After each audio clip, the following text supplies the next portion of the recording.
Hello mga kaibigan!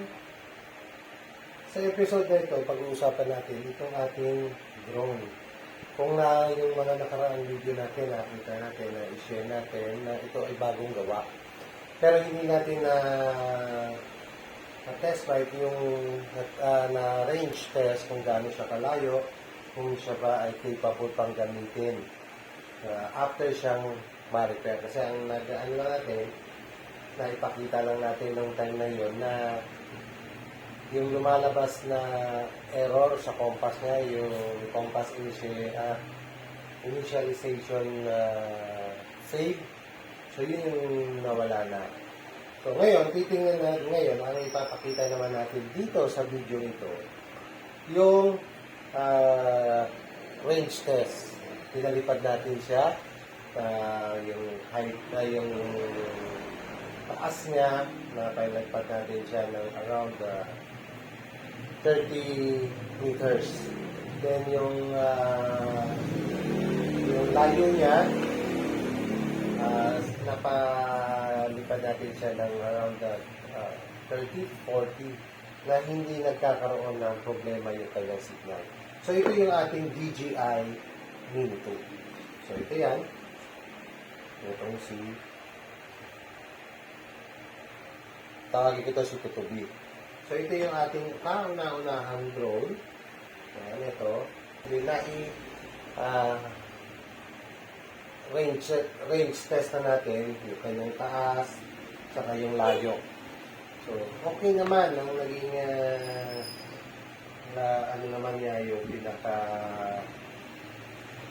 yung test nito, naging maayos naman yung lipad niya. Kaya tingnan natin yung video nung siya ay paliparin natin.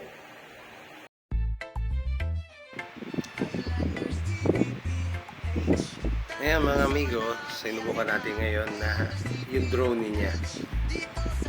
Makita natin, so, around ang layo niyan, nasa 5 meters. So ito na. Ito yung taas niya ngayon, nasa 25 meters ang taas niyan. So ayan,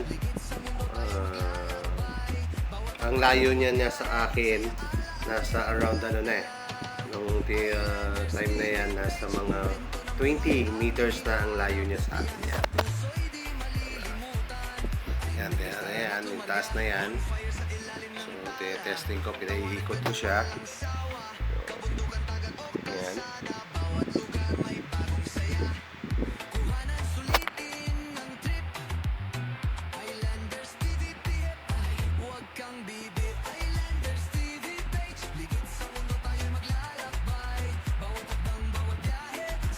So yan mga guys, so ang ganda pa rin ng galaw niya at yung video quality niya maganda pa rin, malinaw, wala tayong naging problema. So nawala na yung, di ba, pag binababa tinataas ko, umiipit yung kanyang gimbal. So ngayon wala na, ayan. So ngayon yung layo na niyan mga amigo, yan, nasa 30 na yan. So malayo na siya sa akin dahil talagang pinaiikot ko siya dito sa may lugar na ito kung nasaan kami, dito sa may Kawayan Commercial Complex. Malayo na siya sa akin yan. So dito nakikita natin ng amigo na talagang na okay na yung lipad ng ating drone at talagang capable na siya na gamitin natin sa mga susunod nating pagkakamit. So yun mga amigo, nakapanood natin yung video ng ating range test dito sa ating DJI Mini 2. At nakita naman natin na okay naman yung naging result kahit na after niyang ma-repair. Okay naman yung kanyang lipad. So yung stability niya bumalik. Then yung video quality niya maganda pa rin. So wala naman naging problema kahit na itong si DJI Mini 2 ay talagang halos nadurog yung pinaka-gimbal niya. Pero yung camera hindi naman naapektuhan, yung pinaka gimbal lang yung nasira, naturog talaga. Doon sa nakita nating paglipad, binibigyan yun ito, masasabi ko sa akin na capable pa siyang gamitin sa mga ating susunod na mga pagpapalipad ng drone sa ating mga camping. Kami ay magkaroon ng camping by next week. Dadalhin natin itong si BGN nito at gagamitin natin. Kaya mga amigo, mga kaibigan, kung hindi pa kayo nakapag-subscribe dito sa ating channel, please subscribe and pakihit nyo rin yung notification bell at pakilike and share para makita din ng ating mga kaibigan yung itong video na ito. And then, siya kailangan talaga ng sa akin doon sa kasi kaya nagkaroon ng problema ng gano'n, nag-disconnect siya. I think dahil sa pag-update ng firmware. Marami nagsasabi na huwag i-update yung firmware. Kasi ito naman sa experience ko, nung i-update ko yung firmware niya, doon nagkaroon ng problema, nagkakaroon ng signal loss doon sa kanyang yung malapit na signal.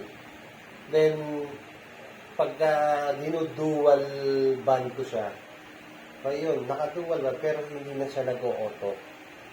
Nawawala yung automatic niya. Pero nung ginagawa ko siya, bumalik. So, bumalik yung at then yung advice din yung gumawa, wag ko na raw i-update yung mga firmware. So,